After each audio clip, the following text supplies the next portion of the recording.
Hello, you're welcome back to my YouTube channel.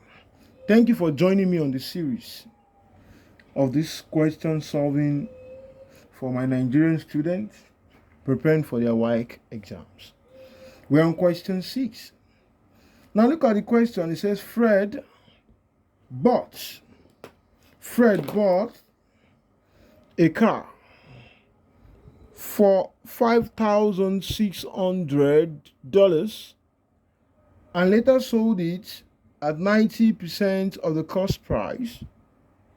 He spent $1,310 out of the amount received and invested the rest at 6% per annum. Simple interest. Calculate the interest in 3 years. Okay, let's do the solution here.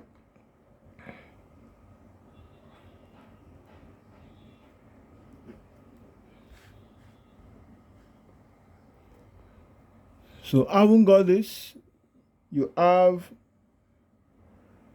first, Fred bought a car for $5,600 and later sold it at, so that's the cost price is $5,600. Then selling price, which I'm denoting with SP, that's 90%, that's 90 of 100 of the cost price, and the cost price is 5,600. Are you getting that? So 2 zeros, let them go this way. So you have 90 times 56. So what is 90 times 56? Using my calculator.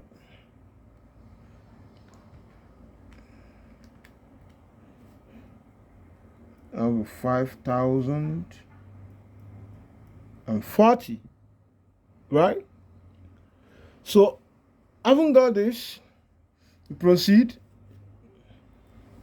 At proceeding, you are told to do what?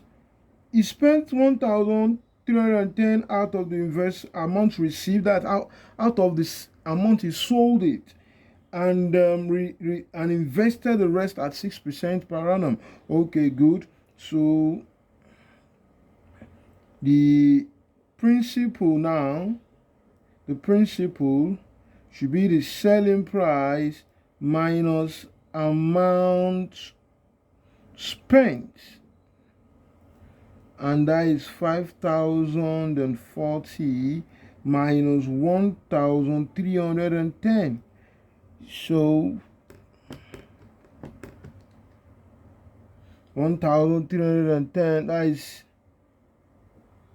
$3,730. That will be the principal he will invested.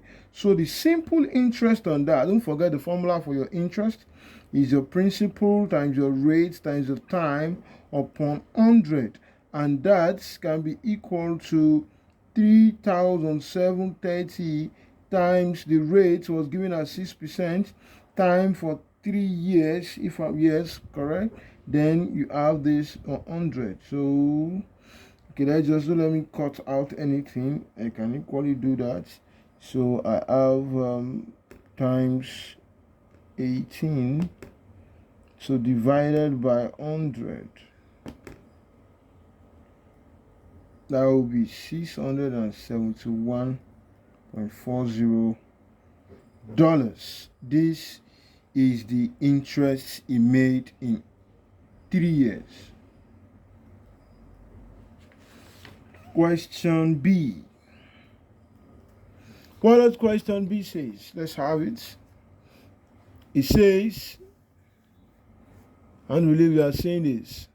Solve the equation 2 raised to the power x, open bracket 4 raised to the power minus 7 equals to 2, and 3 raised to the power minus s, open bracket 9 raised to the power 2y equals 3 simultaneously. So let's write that down and it's solved. So we have 2 raised to the power of x, open bracket 4 raised to the power minus 7. This is equal to 2. Then we have again 3 raised to the power minus x, open bracket 9 raised to the power 2y equal to 3. So we have two equations here now. So we have to solve simultaneously, right? So we are solving simultaneously. What do? We can rewrite this one as 2 raised to power x, open bracket. We can re-express 4 as in power of 2. So that will be 2 raised to power of 2. That is 4. Then close the bracket times minus 7. That is equal to 2. This one, 2. We can do the same thing. We have 3 raised to power of minus x. Then this 9 can be re-expressed in the power of 3. And that is 3 raised to power of 2. Close the bracket. So then you have what outside? 2y. And that is equal to 3. So we can rewrite this and this.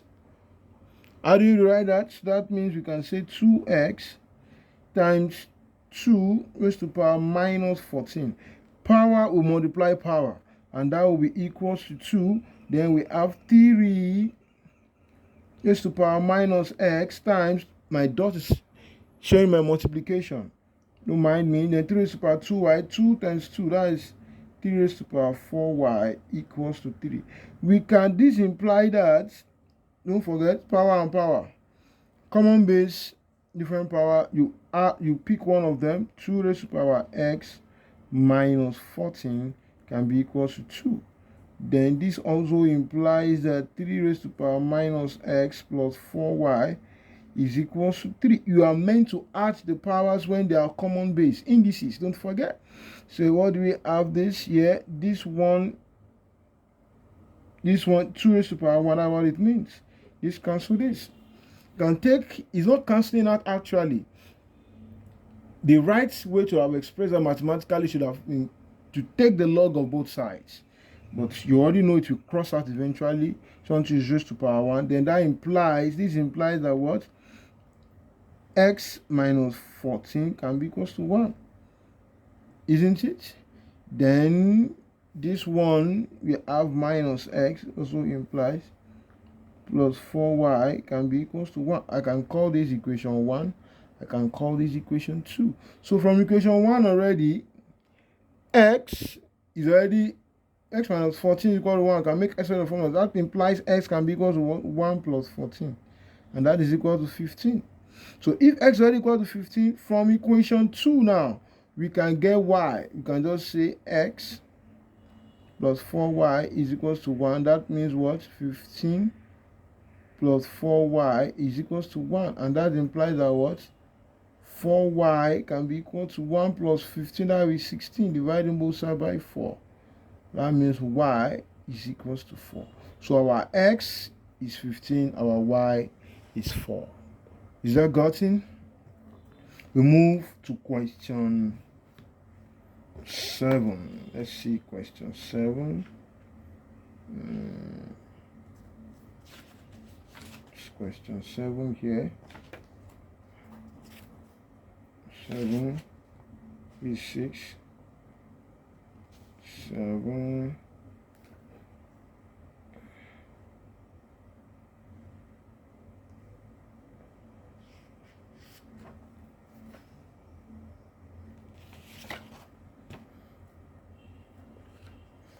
Okay, the question says, got a question.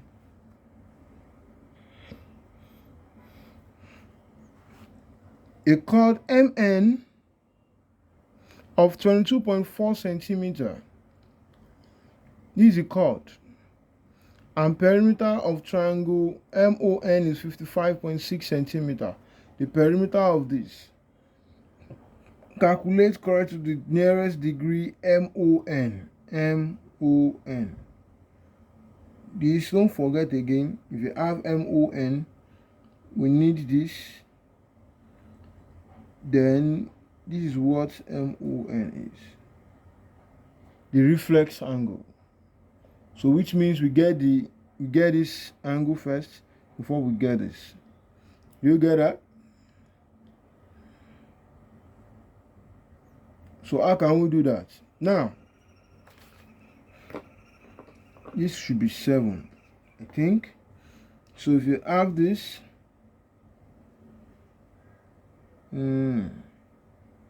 okay, don't worry yourself.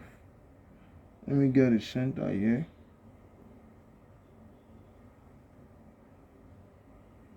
This is my center. I'm taking this to be my center. If this is my center, we're told MN, okay, this is M, this is N. MN is 22.42. I hope you can see that. Good. And the perimeter of the triangle is 55.6 centimeters. Don't forget, because this is from the center, this one will be the radius. This one will equally be radius, isn't it? So that means R plus 22.42 will be equal to the perimeter of the triangle, and perimeter they gave us as 55.6. So that implies 2R can be equal to what? 55.6 minus 22.42. So 55.6 minus 22.42, that should be equals to, so 2R can be equals to 33.18. Dividing both sides by 2, so R will be equal to 16.59 centimeters. So having gotten R, we must get the angles inside first. It's very, very, very important. We get the angles inside. And how do you come about that? We can draw, I know if I bisect this out, look at this. So I can draw out one part of it as the right angle triangle. Of course, two right angle triangles are formed there. So this place, I call this place, the whole of this to be theta. So I can call this one, let me call this alpha. And this place, I don't have this place, of course, but I have this place to be 16.59. 22 divided by 2, that will be 11.21.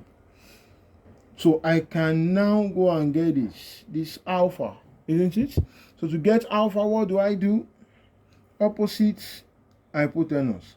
So sine alpha can be equal to 11.21 divided by 16.59. So what do we have? Alpha can be equal to the sine inverse 11.21 by this. So that gave us 0.675. Then shift, get the sine. So we are looking for the sine, right? So alpha can be 42.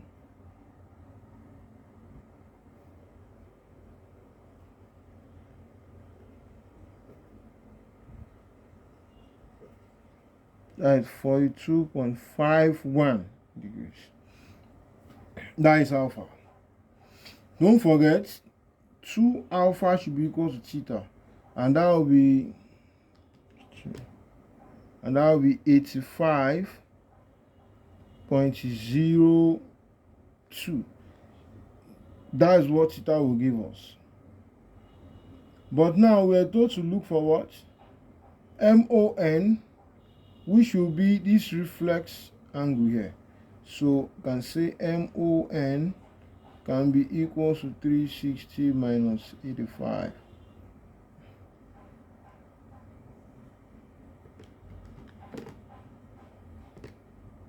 That will be 274.98 degrees.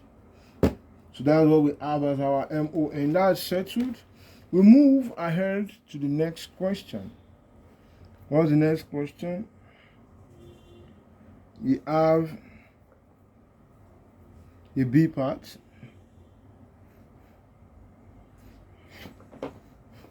Look at the question. T is equidistant from P and Q. The bearing of P from T is 60 degrees, and the bearing of Q from T is 130 degrees. Illustrate information on the diagram.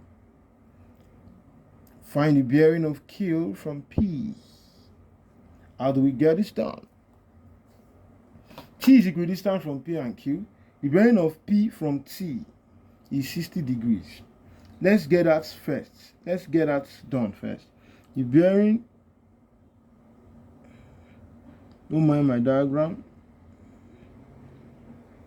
So bearing of P from Q, let's assume this is 60.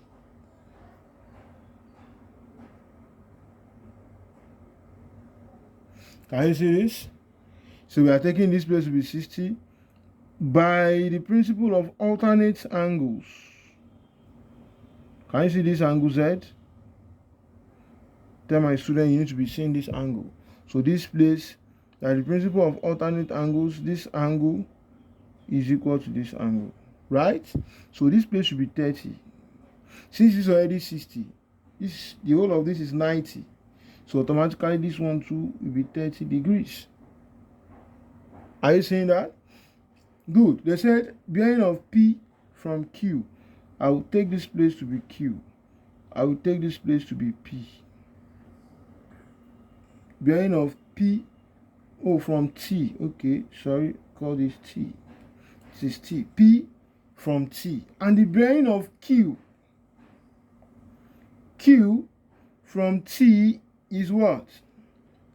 The bearing of P, the bearing of P from T, the bearing of Q rather, from T is 130.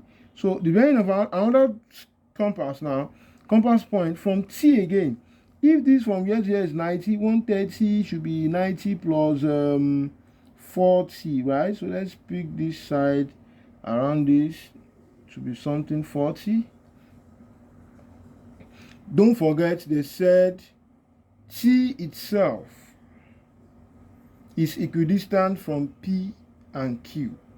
So that means our somewhere here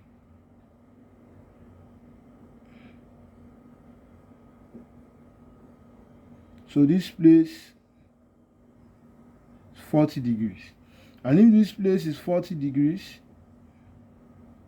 we don't need this place anyway. This place will be 40 degrees.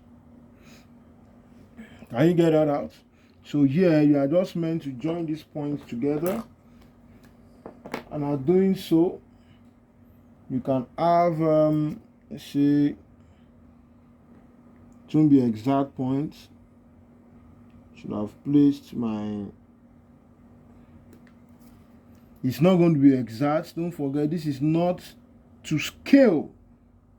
It is a sketch, so you know what you're doing. So yeah, now this is Q. So the question now says, this implies that the whole of this is 70 degrees. You were told that T, from the beginning, T is equidistant from P and Q. So P, Q, so the same distance from here to be the same distance from T to P with the same distance from T to Q. That's the meaning of the equidistant. So it means this and this are equal. So we don't need any length or any value for the distance. I haven't gotten that. What do we fish out next? We have sorry, I need to reposition this so that you will enjoy what you are seeing. You know? Okay. I think we are still good. Sorry about that. I need to make sure you are seeing it properly. So we have that. Now the question now says, illustrate the diagram. It's been illustrated. 2. Find the bearing of Q from P. Bearing of Q from P. It should be from here. Bearing of Q from P should be from here. It is not 180. Don't be. So there will be a value here. Let's call this alpha. Right? If you call this alpha, This one, to since this side and this side they are equal. This is an isosceles triangle, so this one too will be alpha, right? So we can say alpha plus 70 is equal to what? 180. Sum of angles in a triangle, that means 2 alpha will be equals to 180 minus 70, and 2 alpha can be equals to what? 110, that is 110. So dividing both sides by 2, alpha can be equals to what? 55 degrees, isn't it? So this one is 55, but that is not still the bearing of Q from P. The accurate bearing, that can just be the angle. Yeah, that's be the angle. But the bearing of P from this Q, you must get it. And the best way to get the accurate value, don't forget from here, this is 90, this is like 180, another 90. So we have third quadrant occupied already, right? So if you remove 30 from the old quadrangle, from the old 3 quadrants, including 55, so we add, so that implies that bearing of Q from P can be equal to 270 minus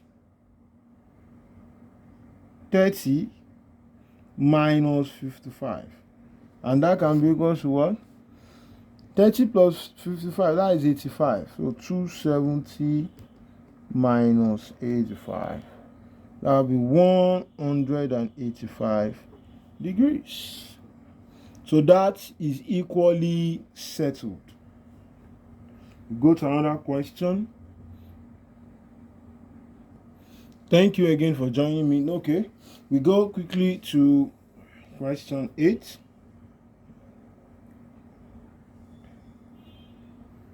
Question says, look at the question. Here is it. It is rather. So we have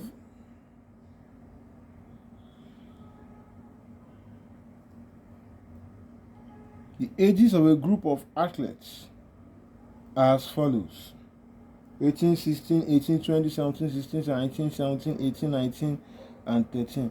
Find the range of the distribution. Draw a frequency distribution table for the data. Then calculate correct to 2 decimal places the mean age, the standard deviation. So this one too, all you were told, you have the following, you have data, you have your value of X, have, okay, from here, I think the best of the best, look at the question, look at the values. You have 18, 16, 18, 16, 18, 16, 18, 20, 17, 16, 19, 17, 18, 19, and 17 again. So what's the highest value here now? The highest value here is 20, and the lowest is what? We have, and we have 13.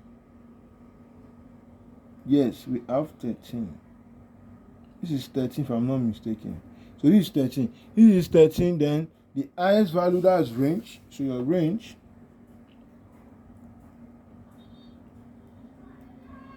can be 20 minus 13, and that can be equal to 7. That's the range. Now, the next question says, draw a frequency distribution table for the data. Okay, how do you draw? So you have your age, the age which is in form of X. The other thing can we need? We need the frequency, the cumulative frequency, Fx, then we have Fx squared. These are the values we have. How many of them do we have? We have Let me first write, okay, we have 18. 18 is, how many 18? 1, 2. Check how many 18 we have. 1, 2, 3.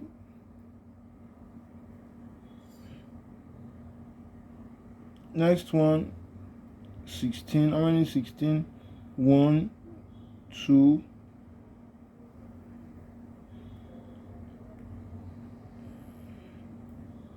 21.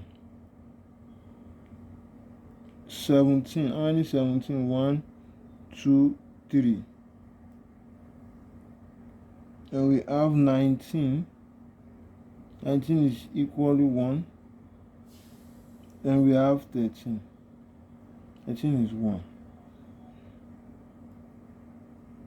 So what do we have there now? 18, 16, 20, 17, 19.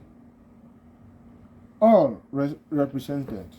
So we have what next? Cumulative frequency, that will be 3. You add this to this, 5 to this, 6 to this, 9 to this, 10 to this, 11. 5, 6, 9, 10, 11. Then here, fx. F times this. Do you get that? So that will be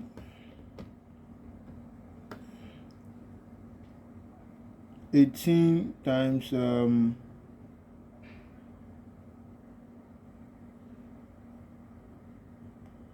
18 times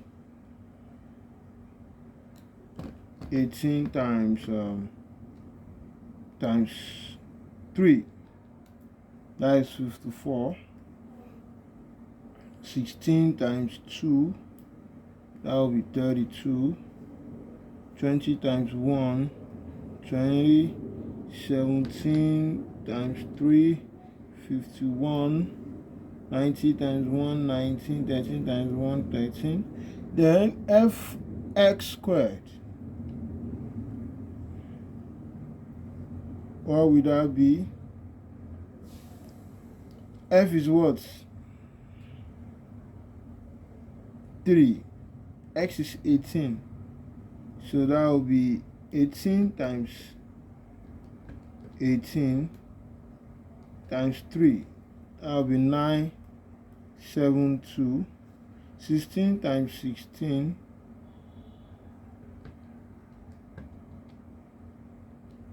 256 times 2. That's 512. 20 times 20 is 400. 17 times 17, 289. 19 times 19, 361.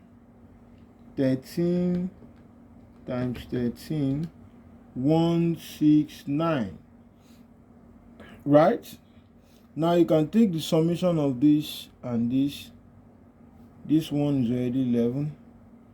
So we have 169 plus 361 plus 289 plus 400 plus 512 plus 972.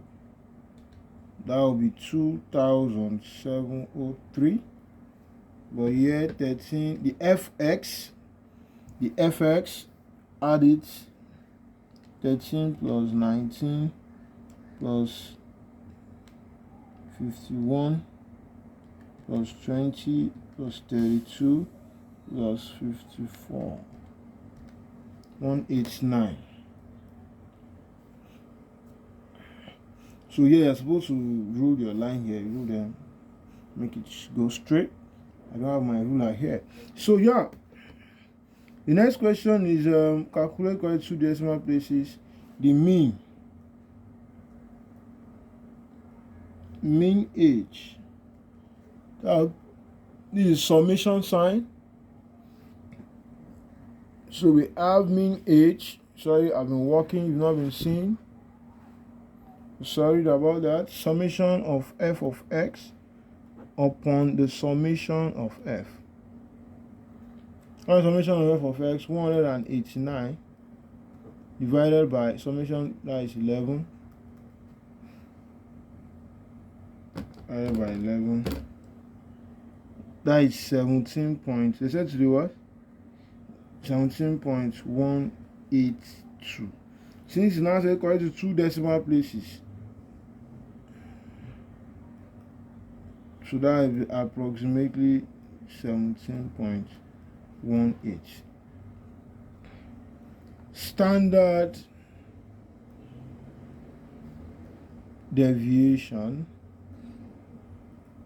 that will be the square root summation of f of x squared over summation of f minus summation of f of x over summation of f. This one will be squared. You get that? So what does that become? That becomes the square root of f of x squared, that is 2703 divided by 11 minus 189 divided by 11 all squared. And that can be what? The square root of 2703 divided by 11. That's 245.73 minus 189 divided by 11. 17 point something, then squared. That will be 200 and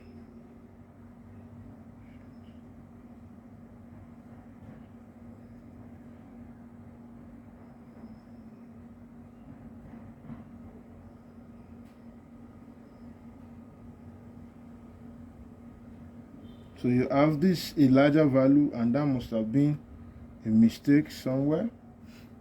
You can't have so a larger value subtracted from a smaller value, then take the square root. It is going to give you a complex value. So due to that, there must be an error. Yes, there must have been an error.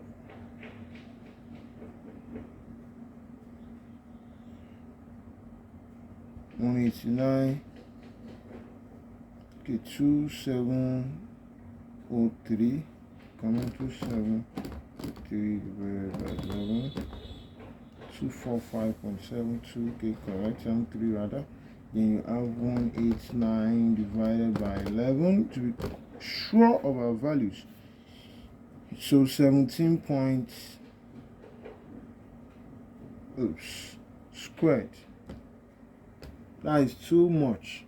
So this value, it means the question, one of the values are wrong from the question. You cannot have it to be a negative root. So let me just write something here. You have minus 245.73. That is 49.48. You have a negative value here, and that will not actually work, because that is like you are saying minus square root of minus 1 times square root of 49.48, and that can be like, this should be I, square root of minus 1 is I, times square root of 49.703. So value is, you are having 703. Sorry, you are not seeing my answer, 7.03i. This actually is not going to be obtainable for you guys writing the exam and solving your past question. There must be an error from one of the values I have here. Check 2010 number 8 or 9. This is where I got the question from. So if there's any value, correct it and get the appropriate answer. But if I go with my values, I'm going to be having this 7.03i for the value of the standard deviation. But it's not supposed to be having, you're not supposed to be having for your level. You don't have a negative value for the roots. So we move. The next question, it says, a survey. You can see the question.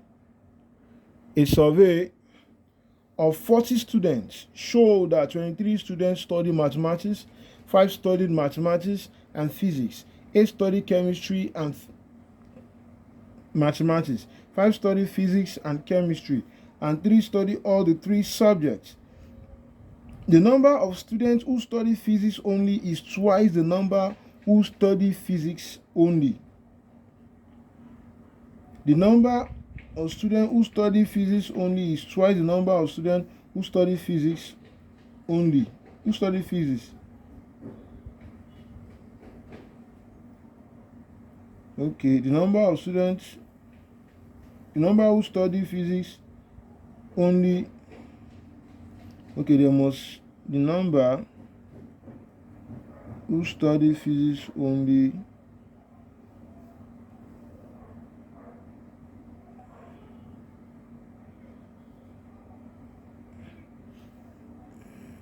the number of students who study, so this one is out, it's a repetition. Are you saying that? The number who study physics only is twice the number who study chemistry only. Find the number of students who study 1. Only physics, 2. Only one subject. B. What is the probability that a student selected at random studies exactly 2 subjects? Okay, let's go. Now, in the question you have students studying physics, chemistry, and maths. It's a Venn diagram problem. So you draw the Venn diagram, of course. Do it the way it pleases you. But of course, it should be presentable. So you have, let's say we have this 1, 2. You have 3. So here I can say I have this. So my universal set, they said the survey of 40 students, that is 40. Then let me call this M for maths, P for physics, C for chemistry. 23 study mathematics,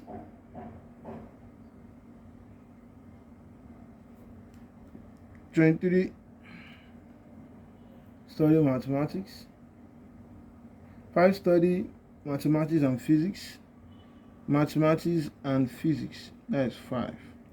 Yeah, it is between the intersection of maths and physics, that's where those that study maths and physics will be. And physics, 8 study chemistry and mathematics, 8 here.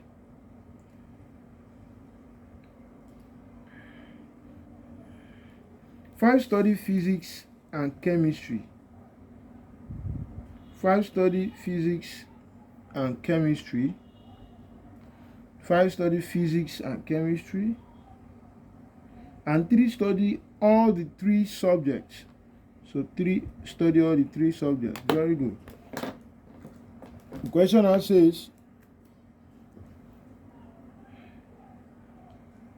the number of students who study physics only is twice the number of those who study physics only. Those that study physics only is twice the number who study chemistry. So it means, let's say those that study chemistry is X. So those that study physics will be twice of those that study chemistry. That's the meaning of that sentence. The number of students who study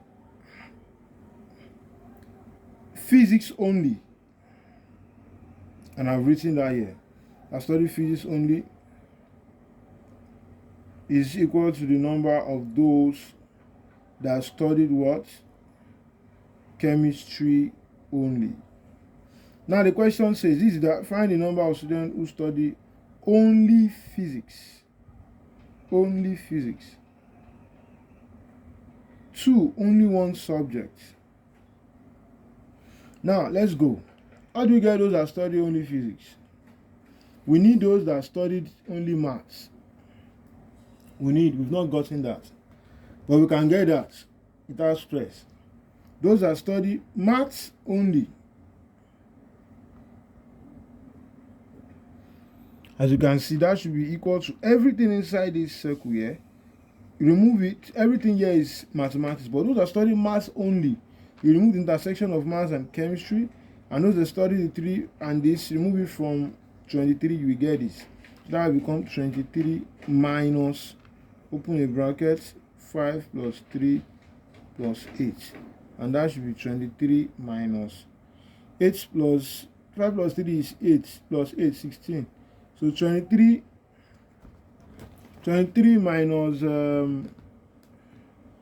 16, what do you have? You have 7. Those that study maths alone is 7. Now, so we can now go and do our addition, equate it to 40. We get those that studied only chemistry and physics.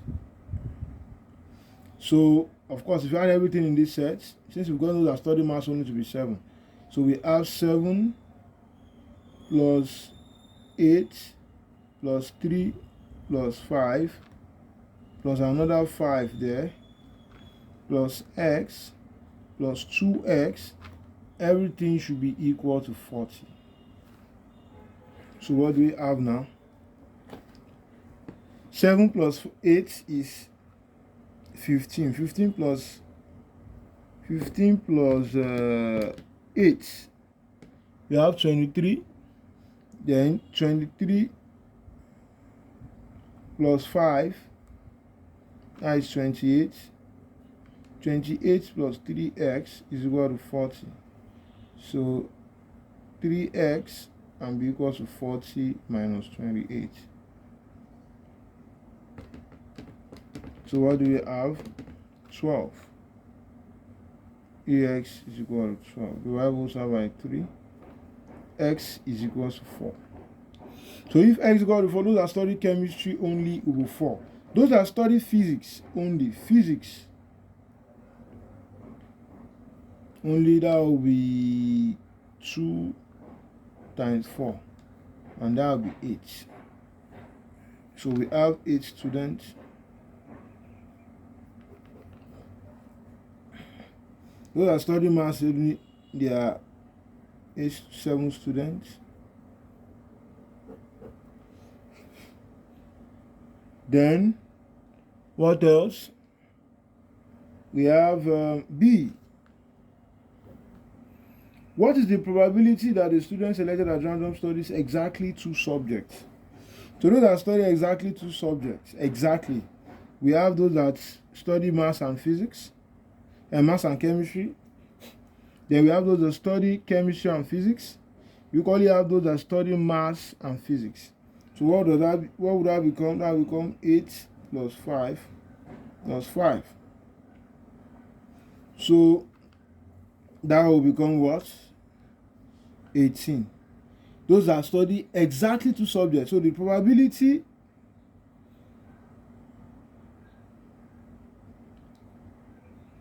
okay, then only 1 subject. That will be 18 over 40, the total number. Because probability is number of possible outcome over number of required outcome. So you have 2 here 9, 2 here 20. Value is 9 over 20. That is actually less than 1. So thank you very much for joining me on this series. We'll be picking up another series. Okay, yes, we have question 10. I've almost left it out. Let's go to question 10. Quickly, I think it's direct and straightforward. So we have